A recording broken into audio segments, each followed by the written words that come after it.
Hi, this is Adhis Boucha, the new money mama. Let's talk about money. So in a previous video, I talked with you about prioritizing. Do you remember that? It was first people, then money, then things. When we keep things in this order, we have a better flow and have greater clarity about what to do with our money and our time. Now, even if we switched one of these out of order, people, money, and things, even if we switch these two, or if we switch these two, we make one switch, it tends to throw things off. And we find ourselves not having the money for the things we need, not having the relationships we value, and not having the peace of mind that we really desire. It really does make a difference to keep these in order. What tends to happen is that, well, I've seen so many different scenarios, but let me share one that I've run into just recently. And I see this one a lot.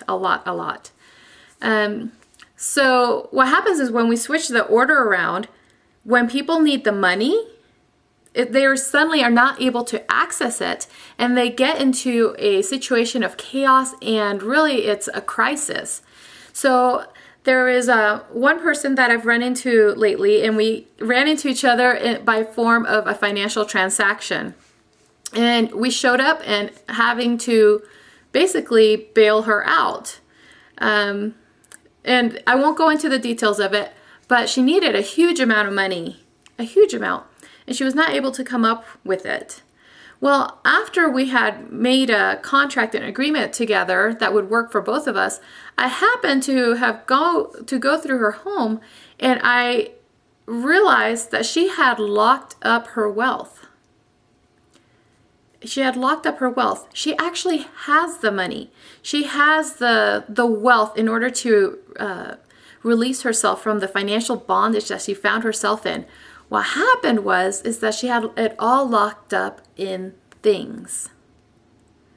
So maybe this will help you be more clear on why I put money, money above things. People, money, then things.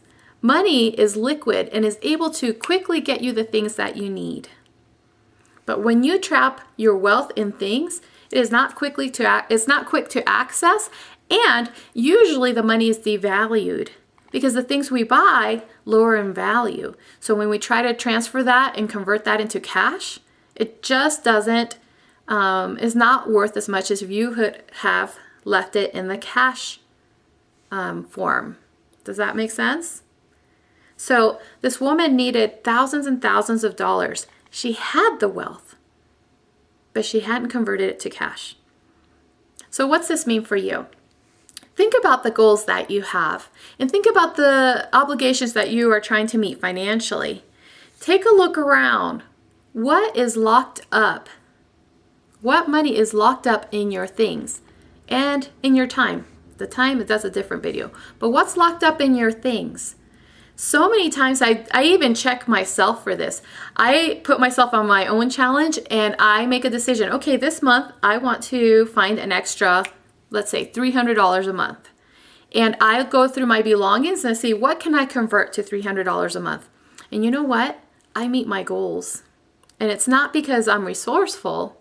Yes, that helps.